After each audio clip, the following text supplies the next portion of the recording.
So that was a song to the Divine Mother in the Kirtan tradition of chanting and singing, and generally in Sanskrit or in Hindi. And the names of the Divine Mother, the names of the Divine Feminine there were what was being talked about. And over the past couple of decades, we've heard a lot and read a lot of things about the return of the Divine Feminine, the goddess.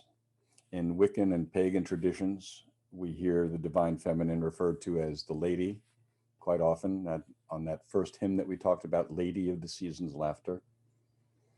And this is an empowering thing, not only for women, but for men. And a lot of men don't understand that, because it moves us away from that dominant paradigm that's been around for thousands and thousands of years, millennia, of the patriarchy, from God as male, from God as the Father or Lord. And it's interesting and important to note that the Divine Feminine has never been completely forgotten or suppressed. She's been known by many names from the beginning of time, even before, in prehistoric times. Many of you may be familiar with the statue that some of you may even have somewhere in your house, the goddess of Willendorf. Nameless, but she's the goddess of Willendorf. And that's thousands and thousands of years old, that statue. In the Jewish tradition, the word quite often used for her is kokma, and that means wisdom. And in the book of Proverbs, chapter 1, verses 20 to 33, it says that wisdom, which is a feminine noun, by the way, in Hebrew, wisdom, in this instance, it says, cries aloud in the streets. Let me read what it says to you. It says, out in the open, wisdom calls aloud. She raises her voice in the public square. On top of the wall, she cries out. At the city gate, she makes her speech. How long will you who are simple love your simple ways? How long will mockers delight in mockery and fools hate knowledge? Repent at my rebuke. Then I will pour out my thoughts to you. I will make known to you my teachings. But since you refuse to listen when I call, and no one pays attention when I stretch out my hand, since you disregard all my advice and do not accept my rebuke, I in turn will laugh when disaster strikes you. I will mock when calamity overtakes you. When calamity overtakes you like a storm, when disaster sweeps over you like a whirlwind, when distress and trouble overwhelm you, then they will call to me, meaning wisdom. They will call to me, but I will not answer. They will look for me, but will not find me. Since they hated knowledge and did not choose to fear, since they would not accept my advice and spurned my rebuke, they will eat the fruit of their ways and be filled with the fruit of their schemes. For the waywardness of the simple will kill them, and the complacency of fools will destroy them. But whoever listens to me will live in safety and be at ease without fear of harm. When I read that portion of that psalm about wisdom, knowing that it's a feminine noun, that it's that kokma. And then I think about what it says. It says that on the top, she calls out in the public square, she calls out on the top of the city wall, the wall that surrounds the city. And she says, how long are you going to act like this? You're acting like fools and you won't listen to me. All I could picture is the Women's March in Washington. You know, how long are people going to act like this? And it's women that are calling out. And within the Catholic and the Orthodox Christian traditions, the Divine Feminine has, for most of their existence, held a very high place of honor. We know that certainly in the Catholic tradition, Mary, as the divine feminine, is held in very high esteem. And in those Christian traditions that were suppressed by the early church, the divine feminine always plays an important role. And in the various traditions of the Gnostics, the divine feminine held one of the most important roles, since it's through her that knowledge of the self, which was what the Gnostics believed was real salvation, what true salvation was to be, it's through her that it was given. And so I want to talk a little bit about this Gnostic myth of Sophia, the feminine personification of wisdom, who lives happily with spirits of light in the unified, limitless potential of divine radiance, it says, created by the twin powers of depth and silence. Now, these Gnostic tales, these myths, were complex, and they took a little bit of reading and understanding to really understand when they were being taught.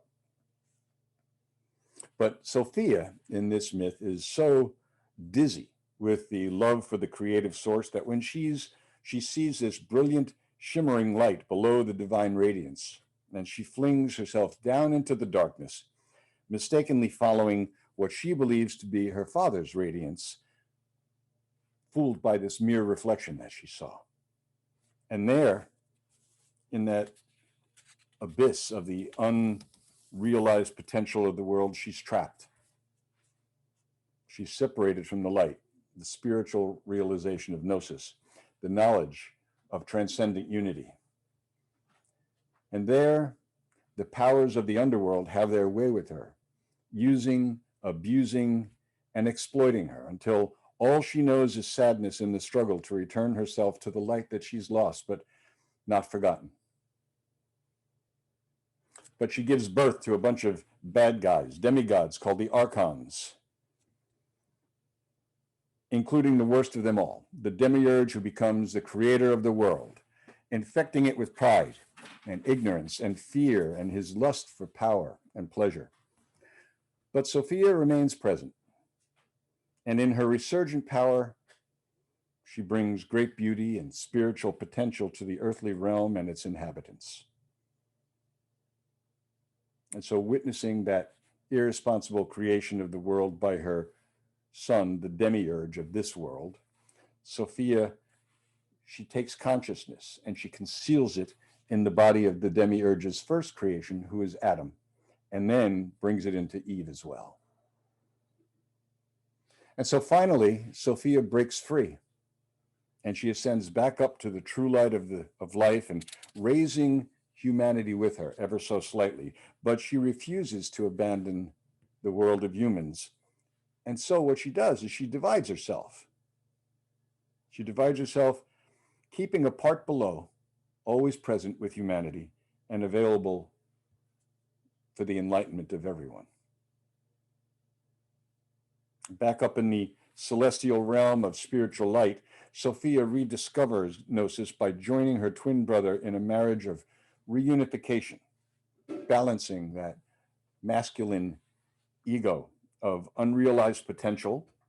Interesting that the masculine ego is considered unrealized potential, and uniting it with the sacred feminine, made ever more powerful by adversity. And she's made into this androgynous whole, a complete person, full with the knowledge of the transcendent unified light. You see how complex it can be, but we can understand it as this, that Sophia, wisdom descends because she wants to see what's going on. And she gets caught here. But even when she has the ability to be free, she stays with us. And it's that sublimely sophisticated philosophy. Think about those two words. Sophis, wisdom, sophisticated, and philosophy. Philosophy, brother, the love of brotherly love, okay? Of the myth of Sophia, a path that leads not only to self-realization, but also to an understanding of the feminine heart and the soul of the earth. Because it's only in that feminine, the channel of creation into the world, that humanity finds power and compassion necessary to overcome darkness and ignorance. But it just isn't easy getting there, right? As any woman struggling in what is a man's world can tell you. Although much less of a problem in the ancient Gnostic world, believe it or not, where prior to the ongoing suppression of the feminine, the divine feminine, women were equal to men in intellectual and spiritual respect. In the early church, women were priests and were allowed to be priests, not only in the early church, but in the early mystery traditions as well. But it's not easy in this world. And so we're seeing this rise not only of what we call the divine feminine, but I call the divine feminist, breaking those glass ceilings, breaking the barriers that the patriarchy has set up for thousands and thousands of years. Sophia ends up being the giver of wisdom in so many forms. She's Shakti, that powerful Hindu personification of divine wisdom that resides supposedly at the base of the spine and rises up as energy, divine energy, when we concentrate on it. Or she's Kali, the destroyer of evil and the bringer of moksha, or liberation. We know her as the compassionate bodhisattva, Avalokiteshvar in Buddhism, or Kuan Yin. And you can see, well, she's covered right now. She's up there though, but Kuan Yin is on my shelf up there. And she's Kuan Yin, that avatar who comes back, the bodhisattva who keeps returning until everyone is free of ignorance and can go to nirvana.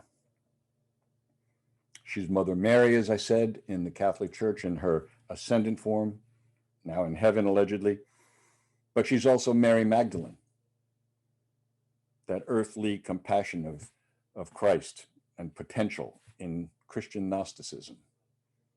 And in Jungian psychology even, she's the unifying power or individuation of both the feminine and masculine archetypes that he talks about, the anima and the animus, of both the lower self of the psyche with the higher spiritual self.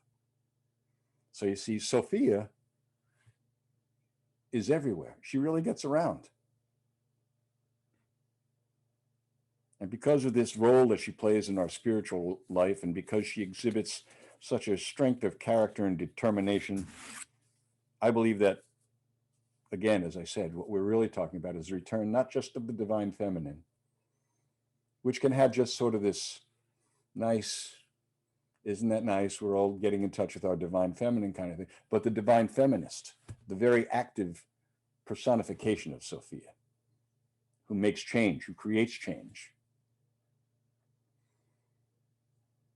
And what's maybe most remarkable about that myth is the way that it foreshadows what we think of as modern psychological understanding in Jungian psychology, and where it's not just a metaphor of following God's reflection down into the abyss, but it's also what Jung called a many-layered structural pathology of both our individual search for health and wholeness, of the cultural and spiritual potential for humankind.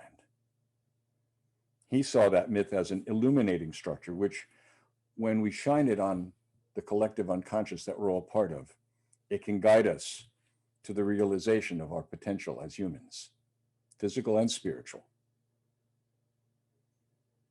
And so the feminist movement continues today and beyond the industrial age into modernity and post-modernity, and with it comes the rise of the goddess again. Women are proclaiming that patriarchy doesn't work, and it doesn't.